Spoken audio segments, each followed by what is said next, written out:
माँ दुर्गा समस्त ऋषियों से कहती है, हे भक्तगणों, जो भी मेरी इस कथा का श्रवण ध्यान पूर्वक करेगा, उसके समस्त दुखों का नाश मैं स्वयं करूंगी। जो भी इस कथा का प्रचार करेगा, उसके कोटि कोटि पापों का नाश होगा और उसे सुख समृद्धि की प्राप्ति होगी। नमस्कार, आपका स्वागत है। दोस्तों, वैदिक पंचांग के अनुसार शारदीय नवरात्रि की शुरुआत 3 अक्टूबर से हो रही है। यह पर्व जगत जननी आदिशक्ति मां दुर्गा के लिए समर्पित है। इस दौरान मां दुर्गा के 9 रूपों की पूजा की जाती है। साथ ही मां दुर्गा के निमित्त व्रत भी रखा जाता है। यदि कोई महापापी भी यह नवरात्रि का व्रत करता है तो वह निश्चित ही समस्त पापों से मुक्ति पा लेता है, इसमें संशय नहीं है।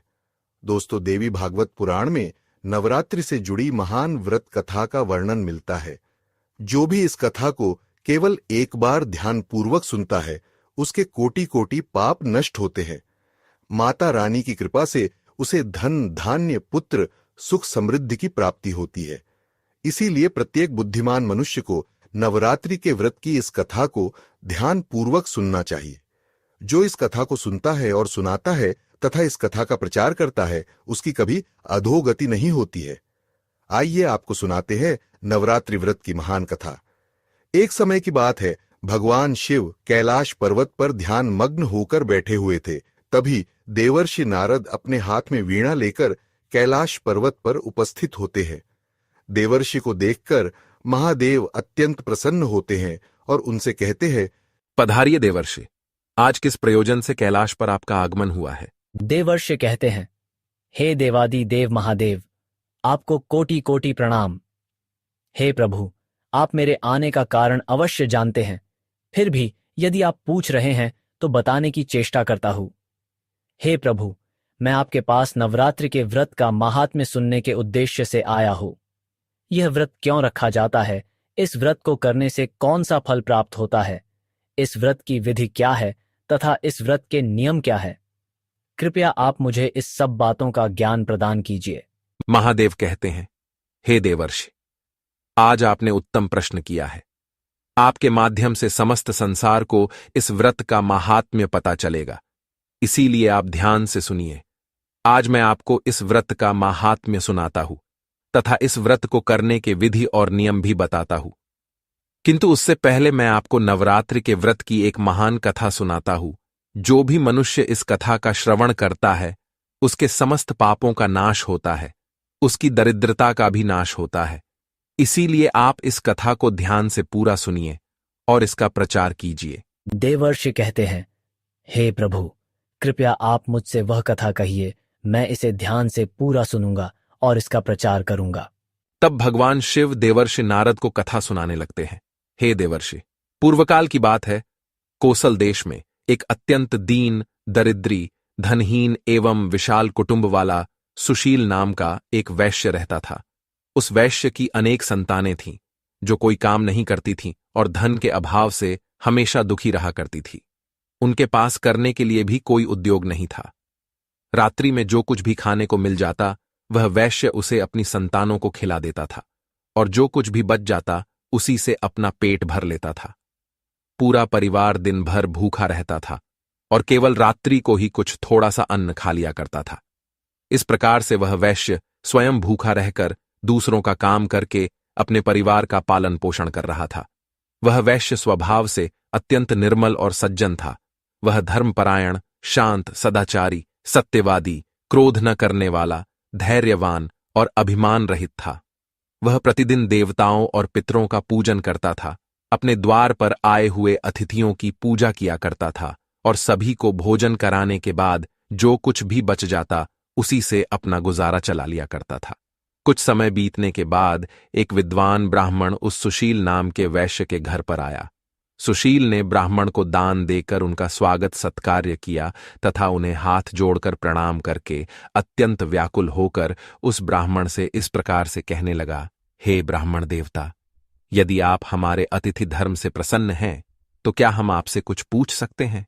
वह ब्राह्मण कहने लगा, हे महात्मा, आपकी चर्चा तो चारों तरफ है कि आप एक महान दानी है। आप अतिथियों का स्वागत प्रेम से करते हैं। इसी कारण से मैं आपके पास आया हूं। कृपया आप संकोच न करते हुए आपकी जो भी शंका हो पूछ लीजिए। तब वह वैश्य कहता है, हे ब्राह्मण देवता, कृपया करके आप मुझे बताइए कि मेरी दरिद्रता का नाश निश्चित रूप से कैसे हो सकता है। इस दरिद्रता के कारण मैं अपने परिवार का पालन पोषण नहीं कर पा रहा हूं। हे ब्राह्मण देवता, मुझे धन की अभिलाषा नहीं है, किंतु मैं आपसे कोई ऐसा उपाय पूछ रहा हूं जिससे मैं अपने कुटुंब का पालन पोषण करने के लिए समर्थ हो जाऊं। मेरे पुत्र पुत्रियां भूख से पीड़ित होकर भोजन के लिए बहुत रोते हैं और मेरे घर में इतना भी अन्न नहीं रहता कि मैं उन्हें मुट्ठी भर अन्न दे सकूं। उनका दुख मुझसे देखा नहीं जाता। आज मैंने अपने रोते हुए बालकों को घर से निकाल दिया है और वे कहीं चले गए हैं। इसीलिए मेरा हृदय शोकाग्नि में जल रहा है। धन के अभाव में मैं क्या करूं? मेरी पुत्री भी विवाह के योग्य हो गई है, किंतु उसका विवाह करने के लिए मेरे पास कुछ भी नहीं है। कन्यादान का समय भी बीता जा रहा है। हे विप्रेंद्र, इसी कारण से मैं चिंतित हूं। हे दयानिधान, आप तो विद्वान हैं, आप अवश्य ही मुझे कोई ऐसा तप, मंत्र, व्रत तथा उपाय बताइए जिससे मैं अपने परिवार का पालन पोषण करने में समर्थ हो जाऊं। हे महाभाग, आपकी कृपा से मेरा परिवार सुखी हो सकता है। कृपया आप अपने ज्ञान के बल से विचार करके मुझे कोई उपाय बताइए। इस प्रकार से उस वैश्य के द्वारा याचना करने पर उस ब्राह्मण ने बड़ी ही प्रसन्नतापूर्वक उस वैश्य से कहा, हे वैश्यवर्य, मैं तुम्हारे दुख का कारण समझ चुका हूं। तुम चिंता मत करो, मैं तुम्हें अवश्य ही उपाय बताता हूं। तुम अब नवरात्रि के व्रत का अनुष्ठान करो। इसमें तुम भगवती की पूजा, हवन करो, देवी के मंत्रों का उच्चारण करो। इससे तुम्हारे सभी कार्य सिद्ध हो जाएंगे, तुम्हारी दरिद्रता नष्ट हो जाएगी। हे वैश्य, नवरात्र नामक इस पवित्र तथा सुखदायक व्रत से बढ़कर इस पृथ्वीलोक पर अन्य कोई व्रत नहीं है। यह व्रत सदा ज्ञान और मोक्ष देने वाला है, सुख तथा संतान की वृद्धि करने वाला है एवं शत्रुओं का पूर्ण रूप से विनाश करने वाला है। वनवास गमन के दौरान देवी सीता के वियोग में अत्यंत दुखी होकर श्री राम ने किष्किंधा पर्वत पर इस व्रत को किया था। इसी व्रत के प्रभाव से उन्होंने महासागर पर सेतु की रचना करके रावण और उसके पुत्रों का संहार किया था और सीता को प्राप्त किया था। महादेव कहते हैं, हे देवर्षि, इस प्रकार से ब्राह्मण ने नवरात्र के व्रत का महत्व उस वैश्य को सुना दिया, जिसे सुनकर वह वैश्य बहुत प्रसन्न हुआ और उसने उस ब्राह्मण को अपना गुरु मान लिया और उनसे देवी के मंत्र की दीक्षा ली। तत्पश्चात उस वैश्य ने अत्यंत भक्तिपूर्वक नवरात्रि में उस मंत्र का जाप किया और अनेक विधि तथा उपायों से भगवती का पूजन किया। इस प्रकार से उस वैश्य ने 9 वर्षों तक नवरात्रि के व्रत का अनुष्ठान किया। फिर 9वें वर्ष के अंत में अष्टमी तिथि को अर्धरात्रि आने पर साक्षात महेश्वरी ने उस वैश्य को दर्शन दिए और कहा, हे पुत्र, मैं तुम्हारी भक्ति और पूजा से अत्यंत प्रसन्न हूँ। तुम्हें जिस भी वर की कामना है, निसंकोच होकर मांग लो। तुम्हें जो चाहिए वह मैं तुम्हें प्रदान करूंगी। साक्षात मां दुर्गा को अपने सामने खड़ा हुआ देखकर उस वैश्य का अंग अंग कांपने लगा। उसकी आंखों से आंसू झलकने लगे।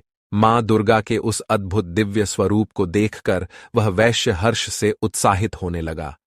फिर उस वैश्य ने माता को प्रणाम करके कहने लगा, हे मां, मैं आपके दर्शन करके ही धन्य हो गया। माता, आपके दर्शन अत्यंत दुर्लभ है। आप तो सचमुच त्रिलोक सुंदरी, सर्वशक्तिमान, समस्त संसार की जननी है। मुझ जैसे साधारण भक्त को आपने दर्शन देकर बड़ा उपकार किया है। हे मां, अब मेरे मन में कोई कामना नहीं है। आपके दर्शन से ही मेरे सारे दुख मिट गए हैं। मां, केवल मुझ पर इतनी कृपा कीजिए कि मेरे पुत्र पुत्रियों को पर्याप्त भोजन प्राप्त हो, जिससे उन्हें नित्य भूखा न सोना पड़े। सुशील की विनम्रता और उसकी निराश्रित स्थिति देखकर मां दुर्गा ने मधुर मुस्कान के साथ कहा, हे पुत्र, मैं तुम्हारी सच्ची भक्ति और तुम्हारे तप से प्रसन्न हूँ। तुम्हारी दरिद्रता का अब अंत होगा। तुम्हारा घर धन धान्य से भर जाएगा और तुम्हारे परिवार की सारी समस्याएं समाप्त हो जाएंगी। तुम्हारे बच्चों को भी अच्छा भविष्य मिलेगा और तुम्हारी पुत्री का विवाह भी जल्द ही होगा। तुम्हारी पीढ़ियां सुख और समृद्धि से पूर्ण होंगी। इतना कहकर देवी दुर्गा अंतर्धान हो गईं। उसी क्षण सुशील वैश्य का घर प्रकाश से भर गया और उसकी दरिद्रता समाप्त हो गई। देखते ही देखते उसके छोटे से घर की जगह एक विशाल महल खड़ा हो गया। उस महल में स्वर्ण, मणियों और बहुमूल्य रत्नों का भंडार भर गया। उसकी सारी संतानें खुश और तृप्त हो गईं। सुशील के पास अब न केवल अपने परिवार के लिए अन्न था, बल्कि वह दूसरों की भी मदद कर सकता था। समय बीता और सुशील वैश्य की पुत्री का विवाह धूमधाम से संपन्न हुआ। सुशील वैश्य ने अपनी भक्ति और श्रद्धा को कभी नहीं छोड़ा और मां दुर्गा के प्रति आभार व्यक्त करता रहा। उसका जीवन अब आनंद और समृद्धि से भरपूर हो गया था। उसके परिवार ने भी मां दुर्गा के प्रति भक्ति और समर्पण को अपनाया और वे सभी मां के आशीर्वाद से सुखी जीवन व्यतीत करने लगे। भगवान शिव कहते हैं, हे देवर्षि, इस प्रकार से मैंने आपको नवरात्रि के व्रत की महान कथा सुनाई है। इस कथा को सुनने मात्र से ही नवरात्रि का व्रत सफल हो जाता है। पूरे नवरात्र भर उपवास करने में असमर्थ लोगों के लिए 3 दिन का उपवास भी यथोक्त फल प्रदान करने वाला बताया गया है। भक्तिभाव से केवल सप्तमी, अष्टमी और नवमी, इन 3 रात्रियों में देवी की पूजा करने से सभी फल सुलभ हो जाते हैं। पूजन, हवन, कुमारी पूजन तथा ब्राह्मण भोजन, इनको संपन्न करने से वह नवरात्र व्रत पूरा हो जाता है। इस पृथ्वीलोक में जितने भी प्रकार के व्रत एवं दान हैं, वे इस नवरात्र व्रत के तुल्य नहीं हैं, क्योंकि यह व्रत सदा धन धान्य प्रदान करने वाला, सुख तथा संतान की वृद्धि करने वाला, आयु तथा आरोग्य प्रदान करने वाला और स्वर्ग तथा मोक्ष देने वाला है। विद्या, धन अथवा पुत्र, इनमें से मनुष्य किसी की भी कामना करता हो, उसे इस सौभाग्यदायक तथा कल्याणकारी व्रत का विधिपूर्वक अनुष्ठान करना चाहिए। इस व्रत का अनुष्ठान करने से विद्या चाहने वाला मनुष्य समस्त विद्या प्राप्त कर लेता है और अपने राज्य से वंचित राजा फिर से अपना राज्य प्राप्त कर लेता है। पूर्व जन्म में जिन लोगों द्वारा यह उत्तम व्रत नहीं किया गया है, वे इस जन्म में रोगग्रस्त, दरिद्र तथा संतान रहित होते हैं। जो स्त्री बंध्या, विधवा अथवा धनहीन है, उसके विषय में यह अनुमान कर लेना चाहिए कि उसने अवश्य ही पूर्व जन्म में यह व्रत नहीं किया था। जिस मनुष्य ने दुख तथा संताप का नाश करने वाली, सिद्धियां देने वाली, जगत में सर्वश्रेष्ठ, शाश्वत तथा कल्याण स्वरूपिणी भगवती की उपासना नहीं की, वह इस पृथ्वी तल पर सदा ही अनेक प्रकार के कष्टों से ग्रस्त, दरिद्र तथा शत्रुओं से पीड़ित रहता है। हे देवर्षि, अब मैं आपको इस व्रत से जुड़े नियम बताता हूं, इसे ध्यान से सुनिए। नवरात्रि के व्रत का आरंभ तब होता है जब मनुष्य दृढ़ निश्चय और शुद्ध हृदय से व्रत करने का संकल्प लेता है। यह संकल्प ही उस यात्रा का आरंभ है जो व्यक्ति को देवी दुर्गा की कृपा तक पहुंचाता है। जब कोई व्रती देवी दुर्गा की उपासना के लिए व्रत का संकल्प करता है, तो उसे अपना मन और शरीर शुद्ध रखना चाहिए। शुद्धता केवल बाहरी नहीं, बल्कि मन की आंतरिक पवित्रता भी आवश्यक है। यही कारण है कि व्रत का आरंभ संकल्प से होता है, जिसमें व्यक्ति अपने आप को देवी दुर्गा के चरणों में समर्पित कर देता है। व्रत के दौरान भोजन का विशेष ध्यान रखा जाता है। केवल वही अन्न ग्रहण करना चाहिए जो पवित्र हो और बिना तामसिक पदार्थों के बना हो। यदि कोई पूरे 9 दिनों तक उपवास कर सकता है तो यह श्रेष्ठ माना जाता है। लेकिन यदि शारीरिक कारणों से ऐसा संभव न हो तो फलाहार या एक समय का भोजन ग्रहण किया जा सकता है। भोजन में सात्विकता होनी चाहिए, अर्थात प्याज, लहसुन और मांसाहार से दूर रहना चाहिए। संयम से जीवन जीना ही सच्ची उपासना है। जब तुम देवी दुर्गा की आराधना करो तो उन्हें केवल फूल, धूप और दीपक से नहीं, बल्कि अपने हृदय की भक्ति से अर्पित करो। देवी को लाल पुष्प विशेष प्रिय होते हैं, इसलिए उनकी पूजा में लाल फूल चढ़ाना उत्तम है। लेकिन इससे भी अधिक महत्वपूर्ण है अपने मन का पूर्ण समर्पण। पूजा के समय अपने मन को देवी दुर्गा के 9 स्वरूपों में से हर एक रूप के प्रति समर्पित करो। हर दिन एक रूप की पूजा करो और उनकी शक्ति का ध्यान करो। पूजा के साथ साथ उनकी महिमा का गान करना, उनकी कहानियों को सुनना और सुनाना भी अत्यंत शुभ माना जाता है। व्रत के इन दिनों में क्रोध, लोभ, मोह और द्वेष से दूर रहना चाहिए। यह समय है आत्मनियंत्रण और साधना का। अपने मन में सत्य, अहिंसा और संयम के नियमों का पालन करो। इस दौरान अपने शब्दों और कर्मों से किसी का दिल न दुखाओ। यह व्रत केवल शरीर को कष्ट देने का नहीं, बल्कि आत्मा को शुद्ध करने का समय है। जितना अधिक तुम अपने मन और हृदय को पवित्र रखोगे, उतनी ही देवी दुर्गा की कृपा तुम पर बरसेगी। हे नारद, ध्यान भी इस व्रत का एक अभिन्न अंग है। देवी के मंत्रों का जाप करो और उनके स्वरूप का ध्यान करो। जब तुम ओम दुर्गायै नमः मंत्र का जाप करोगे, तो वह शक्ति और साहस को उत्पन्न करेगा। ध्यान में बैठकर देवी के दिव्य रूप का चिंतन करो, उनकी महिमा को स्मरण करो, जिससे तुम्हारे भीतर की नकारात्मकता दूर हो जाएगी और शांति का अनुभव होगा। जब नवरात्रि के अंतिम दिन आते हैं, तो देवी की कृपा को पाने के लिए कन्याओं का पूजन करना अत्यंत महत्वपूर्ण है।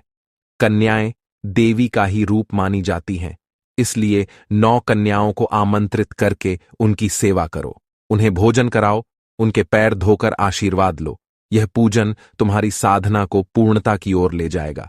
और हां, इस व्रत के दौरान तामसिक आहार से दूर रहना आवश्यक है। मांस, मदिरा और तामसिक वस्त्रों से दूरी बनाकर रखनी चाहिए। व्रती को एकदम सात्विक जीवन जीना चाहिए, जिससे उसकी साधना में कोई विघ्न न हो। यह 9 दिन केवल तपस्या के दिन नहीं हैं, ये आत्मिक जागरण के दिन हैं।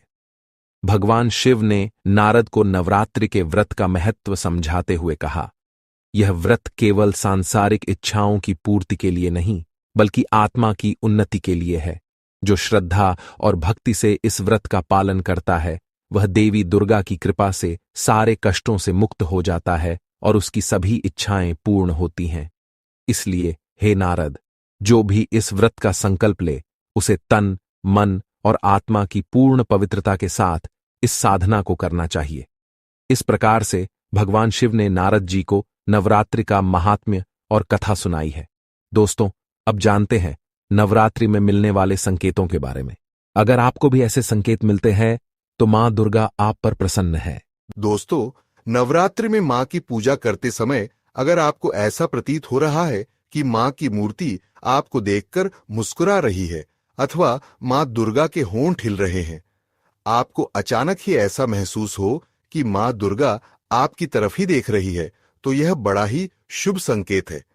यदि आप मां के चरणों पर अपना माथा टेकते हैं और अचानक ही कोई फूल आपके ऊपर गिर जाता है, तो यह संकेत है कि मां आपकी भक्ति से अत्यधिक प्रसन्न है। आपकी कोई मनोकामना अवश्य ही पूर्ण हो जाएगी। दूसरा संकेत, दोस्तों, यदि नवरात्रि में आपके द्वार पर कोई कन्या लाल वस्त्र धारण करके पधारती है, उस कन्या को देखकर आपका मन अत्यंत प्रसन्न हो जाता है, तो यह बहुत ही शुभ संकेत है। आपको उस कन्या को कोई भेंट वस्तु अवश्य देनी चाहिए। साक्षात मां दुर्गा ही उस कन्या के रूप में आपको संकेत दे रही है। और यदि नवरात्रि में आपके सपने में कोई कन्या दिखाई पड़ती है जो आपको देखकर बार बार मुस्कुरा रही है, तो आपको समझ लेना चाहिए कि मां आपकी भक्ति से बहुत प्रसन्न है और अब आपके जीवन से बुरा समय समाप्त होने वाला है। तीसरा संकेत, यदि आपको सपने में मां के पद चिन्ह दिखाई पड़ते हैं और आप उन पद चिन्हों का पीछा कर रहे हैं, लेकिन आपको मां दुर्गा कहीं पर भी दिखाई नहीं पड़ती है, आप सपने में मां को खोजने के लिए इधर उधर भाग रहे हैं, तो यह भी एक शुभ संकेत है। अगर आपको भी ऐसा सपना आता है, तो आपके दुखों का अंत होगा। घर में यदि कोई बीमार है, तो वह भी पूर्ण रूप से स्वस्थ हो जाएगा। चौथा संकेत, दोस्तों, यदि आप मां दुर्गा की आरती अथवा आराधना कर रहे हैं और आप मां की भक्ति में पूर्ण रूप से डूब गए हैं और अचानक ही आपकी आंखों से आंसू आने लग जाए, आपके मन में एक विचित्र भाव प्रकट हो जाए जिसे आप समझ नहीं पा रहे हो, तो यह मां का ही संकेत है। आपके हृदय में माता ने प्रवेश कर लिया है और अब आपकी कोई इच्छा अवश्य ही पूर्ण होगी। पांचवा संकेत, यदि नवरात्रि में आपके पास मां दुर्गा की प्रिय वस्तुएं बार बार आने लगती है, जैसे मां का श्रृंगार का सामान, माता के लाल फूल, माता की लाल चुनरी आदि चीजें आपके हाथ में बार बार आने लग जाए, तो इसे शुभ संकेत ही समझना चाहिए। तो दोस्तों, इस प्रकार से भगवान शिवजी ने नारद जी को नवरात्रि के व्रत का महात्म्य सुनाया है। आपको यह कथा कैसी लगी, कमेंट करके अवश्य बताएं। जानकारी अच्छी लगी तो वीडियो को लाइक जरूर करें, कमेंट में जय मां दुर्गा अवश्य लिखें, साथ ही चैनल को सब्सक्राइब करें। आप सभी का धन्यवाद।